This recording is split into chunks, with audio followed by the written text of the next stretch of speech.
The 8th episode of Bleach's 1000-Year Blood War arc is titled Shooting Star Project Zero Mix, and during this episode we check in with the Soul Society as they deal with the devastating aftermath following the first invasion by the Quincy. Episode 8 roughly adapts 5 chapters with the manga material spanning from chapters 515 to 519. This episode features some changes as well as several cut scenes, which are removed to streamline the story and to speed up some of the pacing while maintaining a serious tone. Some comedic elements had remained intact, especially featuring the Zero Division, but other comedic moments were cut altogether. So without further delay, let's begin my comparison because there are a few differences to go over between the anime and the manga here, as I break down and compare how the anime adapts chapters 515 to 519 of the manga into this week's episode. As always, I'll refrain from talking about scenes which are straight up one-to-one adaptations from the manga, and we will solely focus on what's been cut, changed, and added to the anime.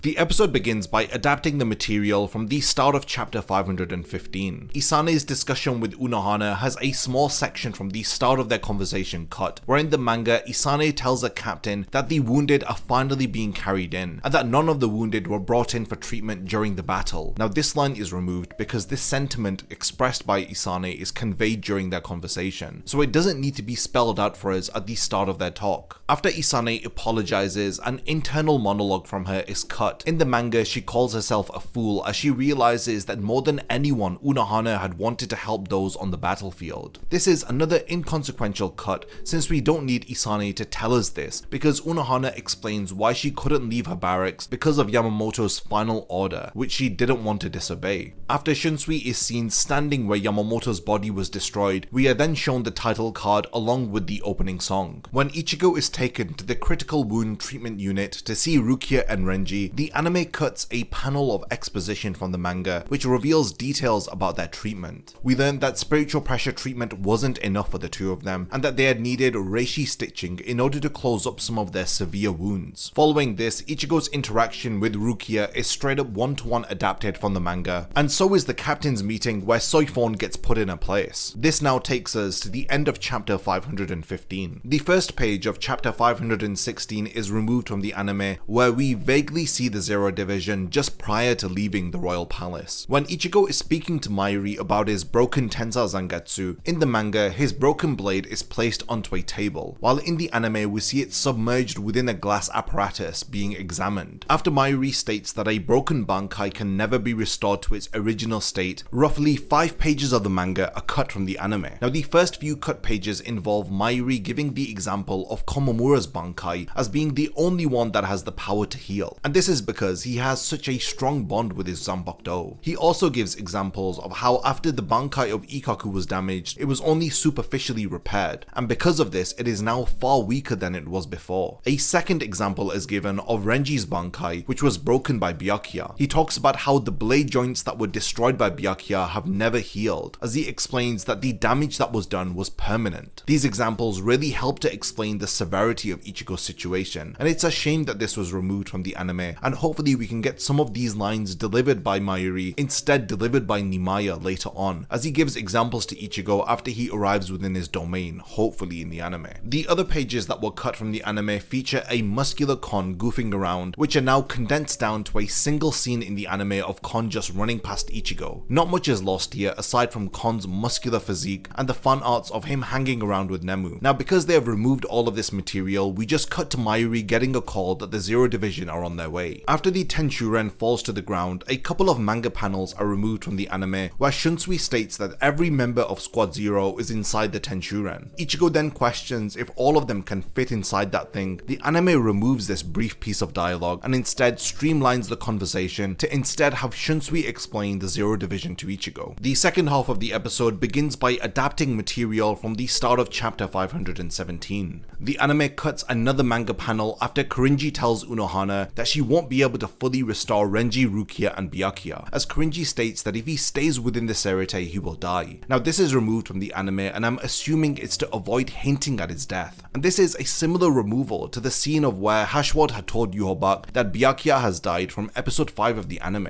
The anime has another cut here and it's an important line from Ichigo which Urahara later quotes, and it's when Ichigo questions why the Zero Division want to take him to the royal palace, because his injuries are not serious enough and they can heal within the Serite. The line where he tells them that there is something that he needs to do is removed from the anime. After Kon starts to project Urahara's call, the anime changes around this scene. In the manga, Mayuri asks Kon what he is doing, to which he panics and says that he has no idea, but the anime just has Kon panicking on his own, asking what's going on. Additionally, the anime also cuts several panels of the 12th Division chasing after Kon as Urahara yells at them not to ruin his modifications. Also, Kon figures out that he can cut the call by pressing his eyes, but Urahara ends up disabling this feature. This is another drawn out comedic moment that's removed from the anime, but the anime does end up telling us just enough before we end up moving to the next serious bit of dialogue. When Urahara states that he had wanted to contact Ichigo earlier, in the manga he explains that he couldn't because the 12th Division had restrained Kon, so he couldn't use his communication system. But the anime on the other hand just has Urahara say that he couldn't contact them earlier because a lot had happened. After Grimmjow interrupts that call, a comedic panel of Urahara, Orihime and Chad trying to get him out of their tent is removed from the anime. Now this earlier cut line where Ichigo says that there is something that he needs to do is now mentioned by Urahara. In the manga he asks if the thing that he has to do involves him getting his friends out of Huecomundo, as he reassures him that this is no longer necessary. Now this line from Urahara along with Ichigo's lines are removed. Now these brief exchanges are removed from the anime and it just ends up streamlining their conversation, helping us just to get to the point. Now after Urahara cuts the call, the anime removes the start of the exchange between Chad and Urahara. In the manga, Chad questions that if Ichigo follows Urahara's advice and only thinks about himself, he may want to run away from the fight, to which Urahara responds by telling him that surely he doesn't believe the words that he has just said. Now I'm glad that this was removed from the anime. I've never really liked this line from Chad, and I remember when I had done my Chad character analysis, I had some criticisms about this line too. It was really out of character for Chad to question Ichigo's resolve here, since Urahara says it himself, that nobody knows Ichigo more than two of his most closest friends. So yeah, this is one cut that I can really get behind. Now keeping with this trend of cutting content, the anime removes a page of manga content after Ichigo and the Zero Division arrive at Kukaku Shiba's palace. In the manga, we see Ichigo speaking to Kukaku and it's another comedic moment that is removed. But I don't know about this one because it would have been really nice to see Ichigo and Kukaku speak for the first time since the Soul Society arc. When Ichigo and the Zero Division are launched into the air, we do have a brief anime only scene where Kukaku is seen to launch a cannon, firing the Tenshuren into the air. This was a really nice addition. We also have an excellent anime only visual when Kukaku mentions her uncle, as we see a flashback of Isshin wearing his captain's coat standing beside Ganju and Kukaku. When Kiryu begins to explain to Ichigo the structure of the royal palace, her line about each of the 5 trays being a city is cut from the anime, and this is from chapter 519. We probably don't need to be told this within the anime, since it does a great job of conveying to us visually the scale of each of these different trays, especially when we get this really nice aerial view of Korinji's castle, and you don't even need to be told that this is a city because of the sheer scale that is conveyed to us. When Ichigo is in the clear hot spring with Korinji and the injured Shinigami, a lot of him overreacting is cut from the anime, and a lot of people were disappointed that a certain scene involving Rukia floating in the water was also cut from the anime, and I can't say that I don't sympathize with them here. The comedy is cut down in the anime so that Korinji can get on with explaining how his hot springs work. Now some panels are also cut from the anime where Korinji asks if Ichigo is Urahara's pupil, as he reminds him of the hot spring that is located within Urahara and Yoriichi's playground. Now these are the very hot springs that Ichigo had used during the Soul Society arc when Yoriichi was first revealed to be a woman. In the manga, Korinji reveals that Urahara had analyzed his healing water and he had tried to recreate it in his own hot spring.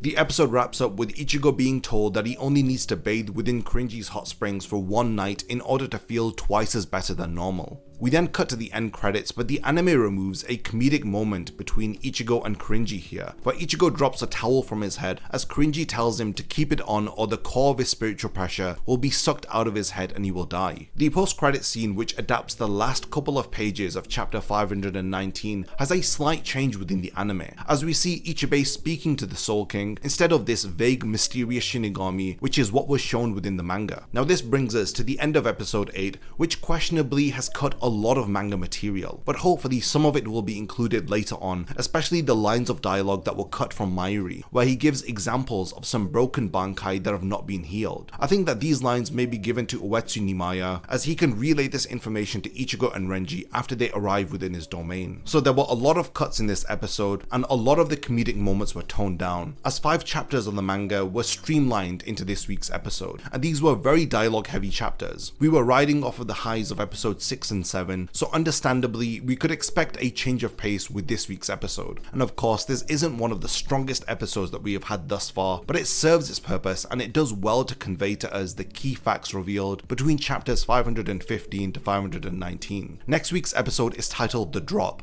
as we will continue to follow Ichigo as he explores the different domains within the royal palace, as we wonder how on earth his broken Tensei Zangetsu will be healed. So until next week, definitely continue the discussion in the comments. Let me know what were your thoughts about episode 8. Did you enjoy seeing the Zero Division, or were you more disappointed by some of the cuts that were made during this episode? I can't wait to read all of your comments, and lastly, thank you for making it to the end of this video, and I can't wait to see you in my next video. If you enjoy my content, then you can support my channel through Patreon for as little as $1 a month, or even through YouTube by becoming a channel member. You will gain access to exclusive channel perks and a Discord server which I frequently use. So become a member of my Zero Division and be the first to know about my upcoming videos. And once again, thank you for sticking around till the end of the video, and whatever you contribute will mean a lot to me.